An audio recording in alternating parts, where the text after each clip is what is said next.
আপনার সঙ্গে শুরুতেই হাসনাবাদের ঘুনি বাজার এলাকার একটা ঘটনা দেখাই। বিজেপি কর্মীর ওষুধের দোকান ভাঙচুরের অভিযোগ উঠছে সেখানে। শুধু তাই নয়, বিজেপি কর্মীকে মারধর করা হয়েছে। বিজেপি কর্মীর স্ত্রীর হাট ছিনতাইয়েরও অভিযোগ। তৃণমূলের বিরুদ্ধে অভিযোগ ওই বিজেপি কর্মীর। হাসনাবাদের ঘটনা, হাসনাবাদের ঘুনি বাজার এলাকার ঘটনা। বিজেপি কর্মীর ওষুধের দোকান ভাঙচুর, বিজেপি কর্মীকে মারধরের অভিযোগ। সরাসরি কথা বলবো, অনুপম রয়েছে সঙ্গে। অনুপম, কেন এই হামলা, কি অভিযোগ করছেন বিজেপি কর্মী, কাদের বিরুদ্ধেই বা অভিযোগ?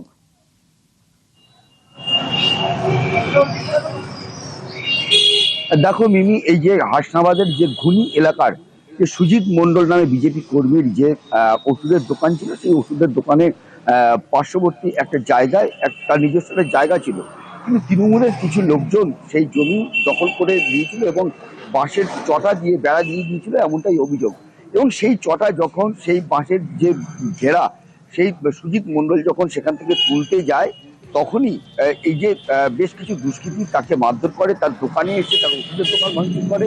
এমনকি তখন তার স্ত্রী ঢাকাতে আসে, তার স্ত্রীর গায়ের থেকে হাড়ও ছিনতাই করে বলে অভিযোগ। এবং এই দুষ্কৃতীরা সবাই তৃণমূল রাষ্ট্রিত দুষ্কৃতী বলেই কিন্তু অভিযোগ করছে এই সুজিত মন্ডল। যদিও এই বিষয়ে আমরা যখন স্থানীয় যে তৃণমূলের যিনি নেতা, প্রাক্তন ব্লক সভাপতি, তার সঙ্গে যখন আমরা যোগাযোগ করেছিলাম, তিনি কিন্তু পরিষ্কারভাবে জানিয়েছেন যে এইরকম ধরনের দুষ্কৃতিমূলক কাজ যারা করবে সেটা কোনো রকমভাবেই বরদাস্ত করবে না দল। ঊর্ধ্বতন কর্তৃপক্ষকে জানানো হবে, যদি কেউ এরকম ধরনের নক্কারজনক কাজ করে থাকে তার বিরুদ্ধে উপযুক্ত ব্যবস্থা নেবে তৃণমূলের দলের পক্ষ থেকে। যদিও সুজিত মন্ডল কিন্তু হাসনাবাদ থানার অভিযোগ দায়ের করেছে এবং সেই অভিযোগের ভিত্তিতে কিন্তু হাসনাবাদ থানার পুলিশ তদন্ত শুরু করেছে ইতিমধ্যেই।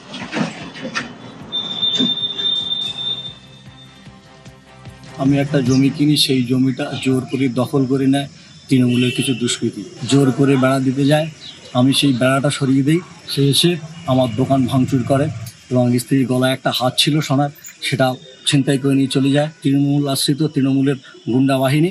এবং আমি বিজেপি করছি বলে আমাকে বিরাটভাবে প্রেশার ক্রিয়েট করছে। আমি চাইছি সুষ্ঠু বিচার হোক। দোষ প্রমাণ হলে শাস্তি হবে, মন্তব্য স্থানীয় তৃণমূল নেতার।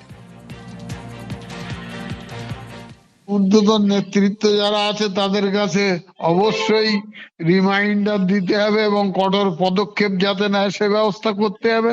দলের অনুশাসন যারা না মানবে, যারা বিশৃঙ্খলা তৈরি করবে, যারা সন্ত্রাস তৈরি করবে, তাদের বিরুদ্ধে তো নিশ্চয়ই কঠোর ব্যবস্থা নেওয়া উচিত, এটা আমি দৃঢ়তার সঙ্গে বলতে পারি।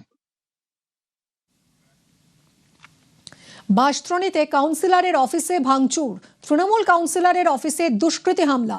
কলকাতা পুরসভার 113 নম্বর ওয়ার্ডের ঘটনা। কাউন্সিলরের অফিসে ভাঙচুরে আহত এক। বাঁশদ্রোণীতে কাউন্সিলরের অফিসে ভাঙচুরের ঘটনা।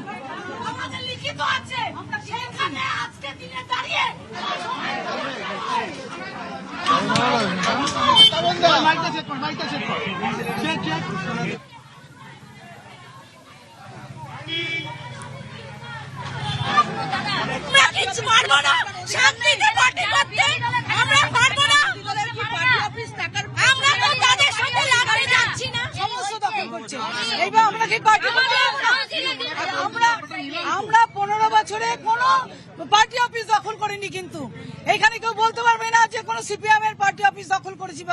এই ধরনের কখনো কাজ করিনি, কাউকে একটা মারিও নি। এই কিন্তু আজকে আমরা পার্টিটা করতে পারবো না। 113 নম্বর ওয়ার্ডে তৃণমূল কার্যালয়ে ভাঙচুরের অভিযোগ বিজেপির বিরুদ্ধে। ঠিক 9:30 নাগাদ তৃণমূলের তরফ থেকে যে অভিযোগ করা হচ্ছে, 113 নম্বর ওয়ার্ডে কাউন্সিলরের এই কার্যালয়, প্রাক্তন কাউন্সিলর তিনি এখানে বসেছিলেন, হঠাৎই বিজেপির তরফ থেকে বেশ কয়েকজন এসে এই কার্যালয়ে ভাঙচুর করা হয় এবং শুধু ভাঙচুর নয়, যিনি প্রাক্তন কাউন্সিলর তাকে এখান থেকে বেরিয়ে যেতে বলা হয় এবং এই যে কার্যালয় দখল করার অভিযোগ উঠছে বিজেপির বিরুদ্ধে এবং বেশ কয়েকজনকে মারধরও করা হয়েছে, যেটা জানা যাচ্ছে যে একজন গুরুতর আহত। ইতিমধ্যে তৃণমূলের তরফ থেকে এই ঘটনাকে কেন্দ্র করে থানায় লিখিত অভিযোগও দায়ের করা হচ্ছে। কে বা কারা এই ভাঙচুর চালালো, কেনই বা চালালো, সেই বিষয়টিও দেখা হচ্ছে এবং অভিযোগের তীর যাচ্ছে বিজেপির দিকে। ক্যামেরায় অর্চনার সঙ্গে রৌনক, নিউজ 18 বাংলা, কলকাতা। ভোটের আগে প্রচারে আসার চেষ্টা, কাউন্সিলরকে পাল্টা তোপ দিলীপ ঘোষের।